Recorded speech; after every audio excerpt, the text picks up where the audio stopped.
Greetings viewer, I am Eric the Car Guy, also known on this channel as ETCG1. What are we going to talk about today? Well, what's the title of this video? I'm not really sure what I'm going to call this one yet, but in a way I kind of want to respond to some things that go back to the flat rate system that I talked about, and also a little bit on the last video, well, a couple of videos ago that I posted called Ask Not. A lot of you were with me as far as the Ask Not video was concerned. And you agreed that, I mean, life is pretty much what you make it, and your attitude is everything. And the auto repair industry, well, let's face it, can be not as great as you think it's gonna be.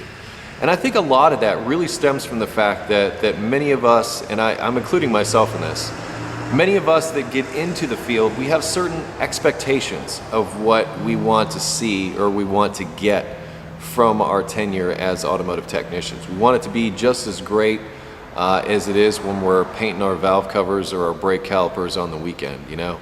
We want to go into work and think that, yeah, it's going to be just like that, but I'm going to be doing it all day long and somebody's going to pay me. You know, that's just wicked exciting to think about, that you can do something that you love. Well, I hate to break this to you, but it ain't like that at all. And one of the main reasons is the time constraints that are put on you, and also the pressure to perform.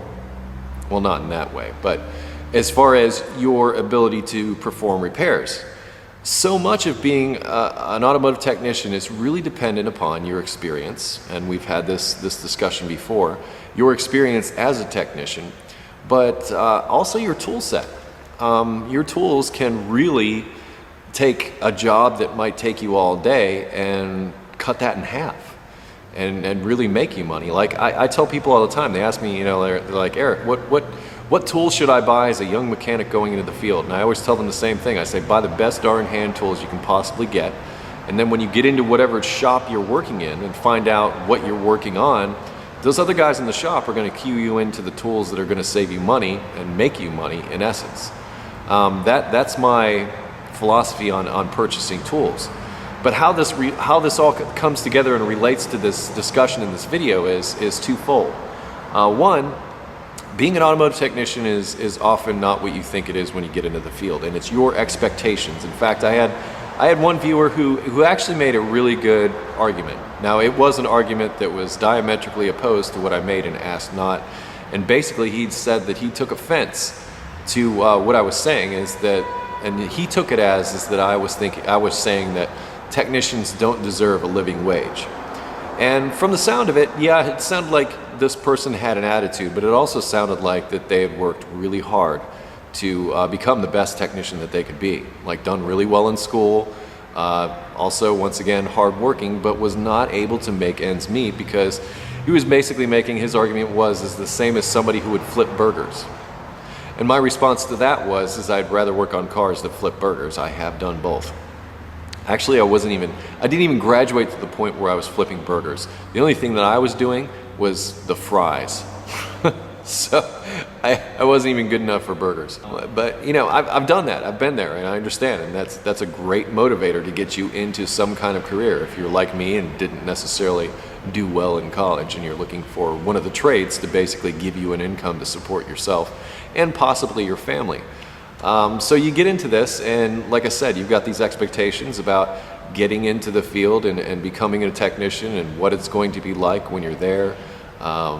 You know, getting paid for doing something you love. Well, a part of it is exactly that, but another part of it is a lot of disappointment knowing that you're a brand new technician getting into the field, and let's be honest, employers are going to look at you as entry level, and as such, they are going to pay you as such, which you may not get paid as good as somebody who's got experience. Now, here's how you can stack the deck in your favor. When you're in school, and I really strongly suggest that you do this via school program. There are occasions where, yes, there you'll find a shop that'll bring you up and teach you all those great and wonderful things, but I'm seeing those to be things that are few and far between. And I talk to a lot of people, and I might have talked to maybe 2 or 3 people that have had that experience out of the thousands of other people who have not. So go to school, and when you're at school, study up on your electrical and your engine performance. Those are the guys that make the money. The guys that can diagnose the hard problems, the guys that can find the electrical problems. Girls too, okay? I'm not gender biased at all. But let's face it, it's pretty much a male-dominated industry, and even the girls that are in it, that are good, know this. So they know where I'm coming from, and they know that I'm on their side, because I got nothing against girls being in this industry at all. In fact, I think they enhance it.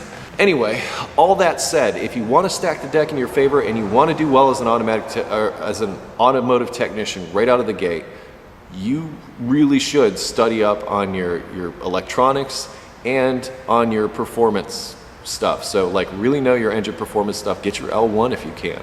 Also do what you can to get that master certification, because yeah, a lot of people say it's just a piece of paper, blah, blah, blah, but I would say that those people are probably not very good at studying to pass those tests, and maybe have taken those tests and failed and thus have that bad attitude. However, those tests can be your key to a better paycheck.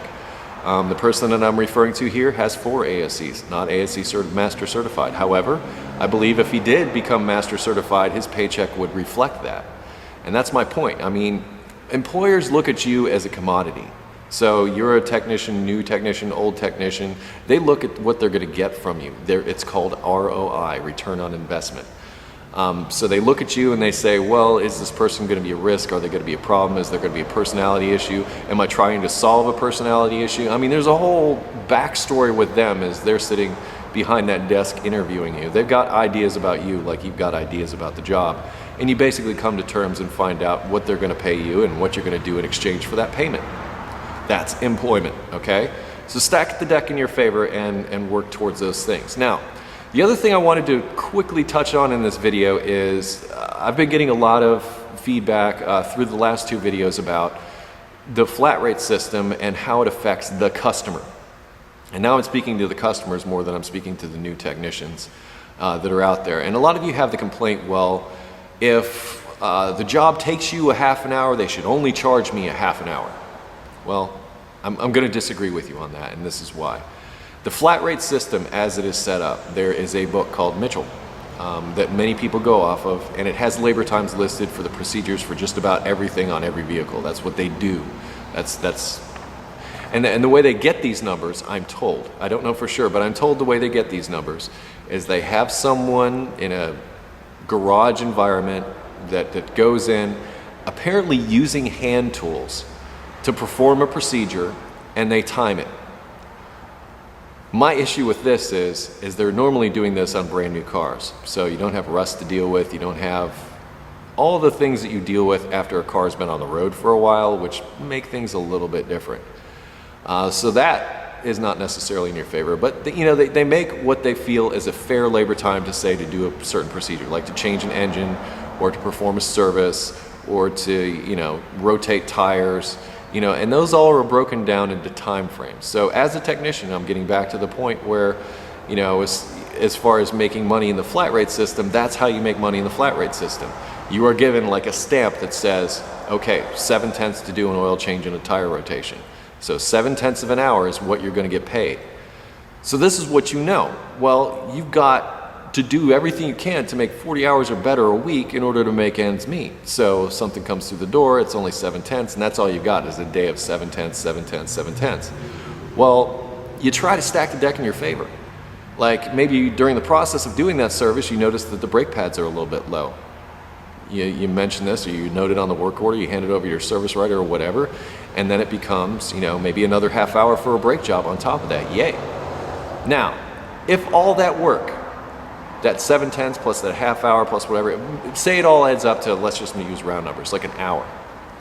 But it takes you 45 minutes. You're not going to build a customer for 45 minutes. You're going to build a customer for an hour. And I'm going to tell you that's fair. Because, once again, that labor time is all laid out. So it can also not work in your favor. Like say something is supposed to take an hour, it takes you 3. You can still only bill for that hour. So, as one of my favorite movies, Sam Elliott says, sometimes you eat the bar and sometimes the bar eats you. Well, that is absolutely true in the world of auto repair. And you know what? I don't feel the least bit bad about beating time. I've said this in another video. There was a day that I had my best day as a flat rate technician back in the late 90s when it was awesome. And I was working for Honda, which was a great place to work at that time, a great place to make money. And it was a golden age, I can tell you, that mostly what we were doing was all service work and it was all gravy work, and we did really well. But on my best day, I billed in one day 32 hours. Yes, that's correct. I billed 32 hours. Everything was done right. There were no comebacks. I did stay an hour late, I will say that. So I did stay till 6 o'clock that day, and I also started pretty early. I think I started at about 7:30. But I had like a bunch of timing belts and some other major service work and other things that were thrown in there. And I had 2 lifts to work from, and I worked and I busted it out.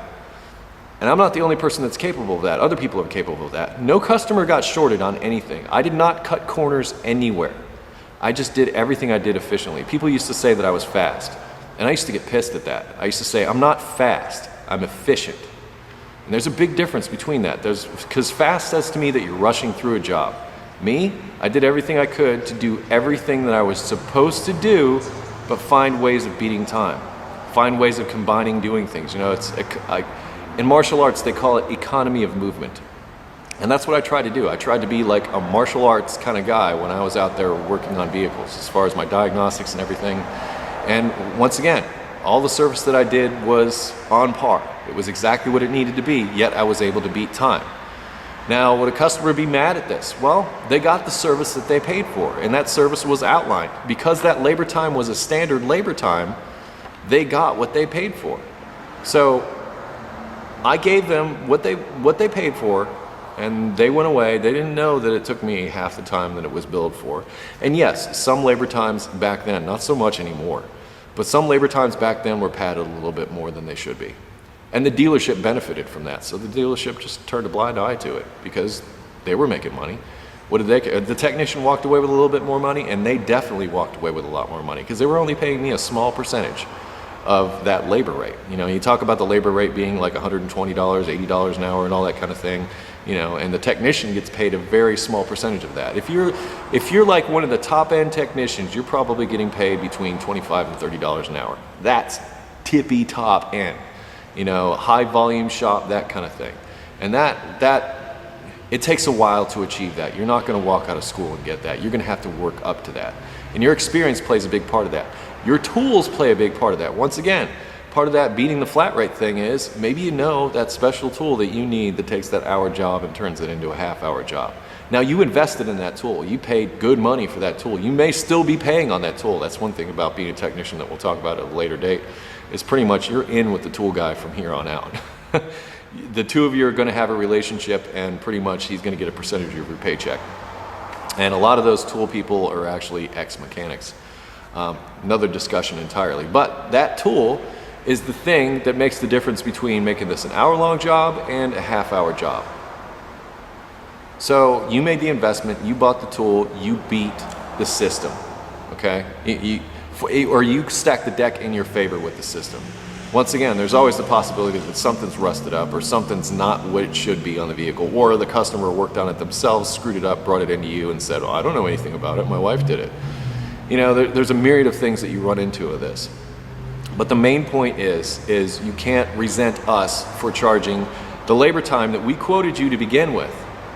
Now, on the flip side of it, if we quote you a certain time and we go way over that and we don't talk to you about it, you're totally in the right. Yeah, that is not fair. But what I'm talking about is if we tell you we're going to bill you an hour and we're actually able to complete the job in half an hour, well, I mean, there are egregious things, I'm sure. Like if we bill you for 3 hours and it only takes us 1 hour, I mean, that might be something to consider and obviously a discounted labor. I mean, within reason, but for the most part, you stick to the labor times, and as a technician, you bust your butt to try to beat those labor times to try to make a darn paycheck. Because it ain't like hourly work where you can just punch a clock and away you go. It's not like that at all. So anyway, I think I've thrown a lot at you. I have no idea what to call this video, but it's sort of a response to a bunch of stuff that's been thrown at me lately. And that's what I'm about. You know, there's a discourse here. There's, you know, it's not, I'm not going to lord over people and tell them, you know, you're right, you're wrong, that kind of thing. Because if I've learned anything in this business, there's 100 different ways of doing the same thing. And, you know, as long as you get the job done, the job is done. So, enough said. Anyway, I'm Eric the Car Guy, also known as ETCG1 on this channel. I hope you've enjoyed this little diatribe of mine. And perhaps you'll be back next time for more. But until then, you can find me at ericthecarguy.com, Google+, Facebook, and Twitter. And be safe, have fun, stay dirty is what I close with. And I will see you next time. Catch you later.